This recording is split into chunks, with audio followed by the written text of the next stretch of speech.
My name is Ashley. I live in a small town and work as a delivery driver at a local pizza shop to pay for my university fees and other expenses. The job's usually pretty relaxed, but some nights they scare you to your bones. Last Friday night around 11 p.m., I got an order to deliver to the very edge of town, down a lonely road. The address was for a house people told creepy stories about.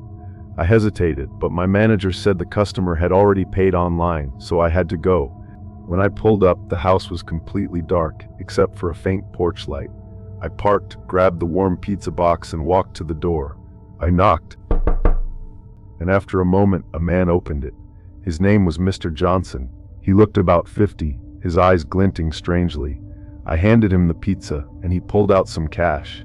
As he paid, he stared at me intensely and said, "Why are you working so late? Do your parents know where you are?" His voice had a weird harshness. I said, "It's my job, and everyone knows." Then he said, "There are dangerous people out there these days. You gotta watch yourself." His words made me uneasy.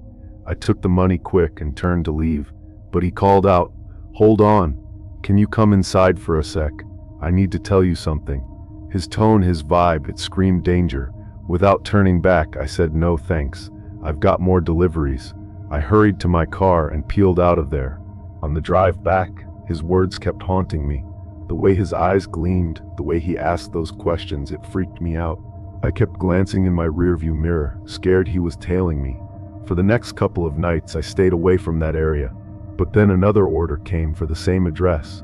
I told my manager I didn't want to go, but he said no one else was free. I had no choice. This time the house's lights were on, but the street was still dead quiet. I knocked, and Mr. Johnson appeared. He gave me a creepy smile and said, "Oh, it's you. I was waiting for you." My legs started trembling. I shoved the pizza into his hands and reached for the cash, but he grabbed my wrist and said, "What's the hurry? Come inside. I want to show you something special." His grip was strong. I tried to pull free, but he started dragging me toward the house. I screamed, calling for help, but in that empty area no one could hear. He pushed me inside and slammed the door shut. The most terrifying moment of my life had started. I didn't know what he was going to do, but I knew I was in deep danger. The animalistic look on his face, I'll never forget it. By some stroke of luck, during the struggle, my phone slipped from my hand and dialed 911. Even as it hit the floor, my screams and his threats got recorded.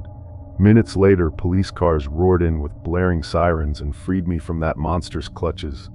That night was the scariest of my life. Even now, thinking about it makes my body shake. I quit the pizza delivery job and don't go out alone at night anymore. That experience has left me terrified forever.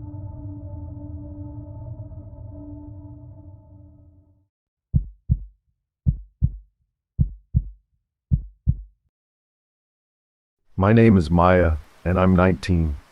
During college break, my 8-year-old sister Lily and I were home alone. We lost our mom years ago, and Dad was out of town for work. It was a typical night. I was reading in my room. Lily was downstairs watching TV. A light rain fell outside, and the air was chilly. Around 9:45 p.m., Lily called out that she was hungry. We decided to order pizza. I placed an order with a popular pizza chain from my phone, and they said it'd take 45 minutes. I went back to my book. Right as the 45 minutes were up, there was a knock at the door. I told Lily to stay put and went to answer it. When I opened the door, a pizza delivery guy stood there. Ryan. He wasn't new to our area. I'd seen him a few times before, but something about him looked off. His eyes were gleaming too brightly. I took the pizza and handed him the cash, but as I did, he grabbed my hand like he didn't want to let go. He smirked and said, "You all alone? Your parents not home?" His voice was so low I barely heard it. The question startled me. I yanked my hand free and said, "No, we're not alone." I lied because his question felt creepy. I tried to close the door, but he wedged his foot in, keeping it open. He glanced toward my room and said, "Oh, I noticed your dad's car isn't outside." My heart raced. How did he know Dad's car wasn't here? Anger and fear mixed in my voice as I snapped, "What do you want?" He raised his voice a bit, still sounding friendly but eerie. "Just checking if you and your little sister are okay. It's not safe to be home alone this late." His tone was calm, but his words screamed danger. Just then, Lily's voice rang out. "Maya, is the pizza here?" Ryan heard her, and a cold smile spread across his face. I tried to slam the door shut, but he pushed back. I was using all my strength, my breath coming in gasps. Suddenly, I felt Dad's old heavy metal table lamp in my hand. Without thinking, I swung it with all my might, smashing it onto Ryan's hand holding the door. He yelped in pain, his foot slipping away. I peeked out the window. Ryan was clutching his hand, hopping onto his motorcycle, and vanishing into the dark. I ran to the police and told them everything. They contacted the pizza company and found out Ryan had been fired a week earlier for bad behavior. But he still sometimes wore the delivery uniform and took orders on his own. The police started looking for him, but he hasn't been found yet. Since that night, I keep all our doors and windows locked, especially when Dad's not home. That night is still vivid in my mind. Lily doesn't know what happened, but I'll never forget how a pizza delivery filled my life with a fear that lingers. I still feel like Ryan could come back any moment.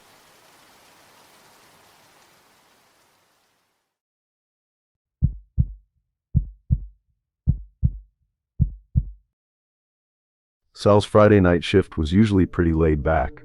A few late dinner orders, maybe a movie night crowd, nothing too wild. I was just trying to cover rent and save up for a new graphics card. But that night was different.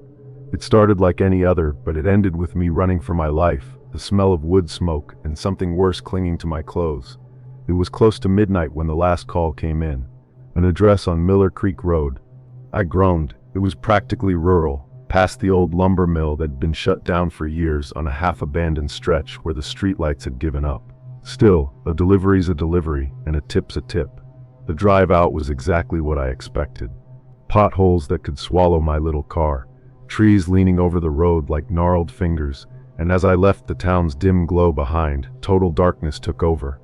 The house, when I finally spotted it, was a run-down old farmhouse, barely visible behind a tangle of bushes. A faint orange light flickered from one side, and as I got closer I saw a few people gathered around a fire pit. I parked, my headlights slicing through the dark, lighting up the scene. 2 guys and a woman, all in work boots and faded flannel, sat around a decent-sized bonfire.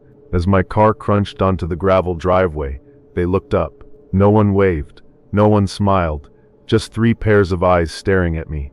I killed the engine and grabbed the pizza box. "Sal's Pizza, delivery for Miller Creek Road," I called out, my voice sounding way too loud in the sudden quiet. One guy, a broad-shouldered dude with a patchy beard, stood up slowly. He wasn't huge, but he moved with this deliberate, heavy kind of grace. The woman just stared, her face unreadable in the flickering light. The other guy, smaller and wiry, was poking the fire with a stick, not even bothering to look up. "That's us," the bearded guy said in a deep, gravelly voice, like he'd been shouting all day. I stepped forward, holding the pizza. "That'll be $23.50 cash or card." He took a step closer, and I caught a whiff of something sweet and sharp like cheap booze and stale cigarettes. "Pizza, huh?" he said, a slow, creepy smile spreading across his face. "Looks good." "Yeah, it's hot," I said, trying to sound normal, ignoring the unease crawling up my throat. "So, cash or card?" He didn't answer. He just kept that smile fixed on me, his eyes flicking from my face to the pizza box. The woman finally spoke, her voice flat. "Why don't you come warm up by the fire, sweetie? It's cold out." "No, I'm good," I said quickly. "Just need to settle up so I can head back." My stomach was knotting up. This wasn't right. People usually just grab their pizza, pay, and that's it. "Don't be shy," the bearded guy said, stepping closer. He was blocking my path to the car now. "We got plenty of room. Company's always nice." The wiry guy by the fire finally looked up. His eyes were wide and unsettling, and for a second I thought I saw a glint in his hand, maybe a knife, before he hit it quick. "Look, I really gotta go," I said, trying to keep my voice steady. "Pizza's getting cold and I've got more deliveries." That was a lie. This was my last one. The bearded guy laughed, a low, ugly sound. "No rush, buddy. We just ordered this, right?" He reached out, brushing the pizza box with his finger. My heart started pounding. Did you actually order this pizza?" I asked, a cold dread washing over me. There was no name on the phone order, just an address, and the voice had been garbled like a bad connection. The woman laughed, a sharp, hollow sound. Sure we did, sweetie. You just forgot, that's all. That was it, my instincts screamed. They hadn't ordered anything. This was a setup.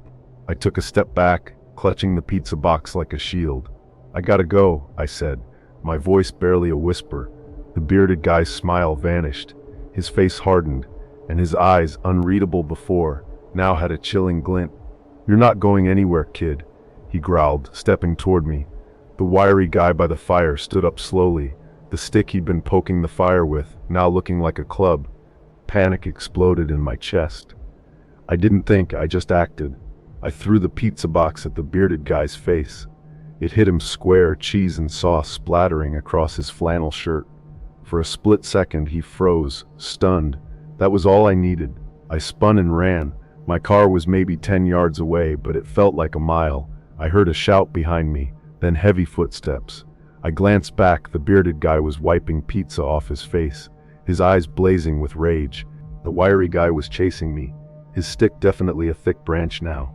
I yanked open my car door, fumbling for my keys. My hands were shaking so bad I could barely get the key in the ignition. I heard them getting closer, ragged breathing, boots thudding on gravel. As I jammed the key in and turned it, a sharp burning pain shot through my shoulder. The branch. He'd hit me.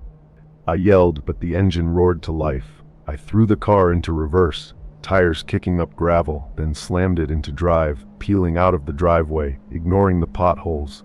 In my rearview mirror I saw them standing there, lit by the fire, watching me go, their faces dark and menacing. I didn't stop until I hit the main highway, my foot heavy on the gas. My shoulder throbbed, a dull ache that turned sharp with every bump in the road. I knew I was lucky. It could have been so much worse. When I finally got back to Sal's, the lights were off. I sat in the parking lot, the engine ticking as it cooled, the silence amplifying my racing heartbeat.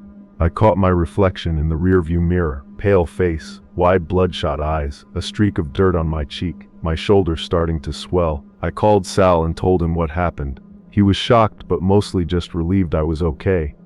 He said I'd never have to make a delivery like that again. I haven't. Every time I pass the turn for Miller Creek Road, a shiver runs down my spine. The smell of wood smoke still twists my stomach. I still deliver pizzas, but that night changed something in me. The world feels less safe, more unpredictable. And I learned that some people, out there in the quiet dark, are looking for trouble, and sometimes they find it in ways you'd never expect.